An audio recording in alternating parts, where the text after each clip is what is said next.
In this video, we will show you how to make transformations using numeric values and the controls of the Tool Options bar.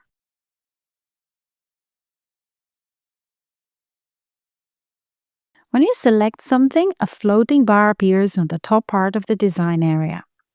This bar provides information and various options about the currently selected object. First, you can see and manage the horizontal and vertical coordinates of the selected object. If you change these values and press Enter, the object is moved to the defined coordinates. In this way, you can place an object in an exact position within the hoop. The positioning is based on the object's center. The following options are sizing options. You can see and change the width and the height of the object. For example, you may want to shrink an object to fit in a specific width. If you change the width, the height value changes proportionally to the width. This happens because proportional option is enabled. If you uncheck this option, then you can scale each dimension individually. So, for example, you can change this into 50 by 50. The next two options can be used to scale an object by a specific percentage. If proportional is checked, then the height is scaled up by 50% as well. Uncheck in order to scale freely.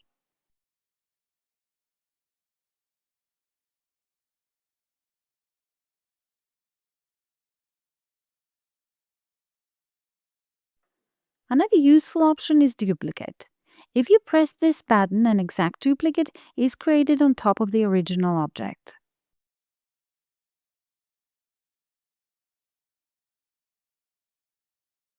In the same way, you can press Mirror X or Mirror Y, and the object is mirrored based on the X or the Y axis.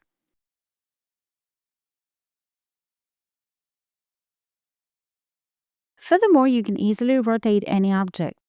For example, you can rotate by 30 degrees.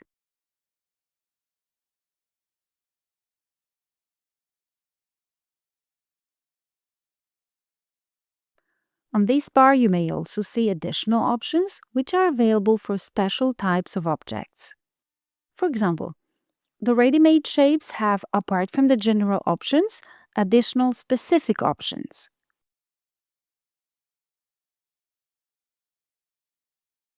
When entering text, you get all the text options.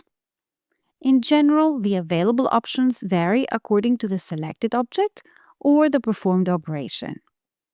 Therefore, remember to have a look at the Tool Options bar for the available options.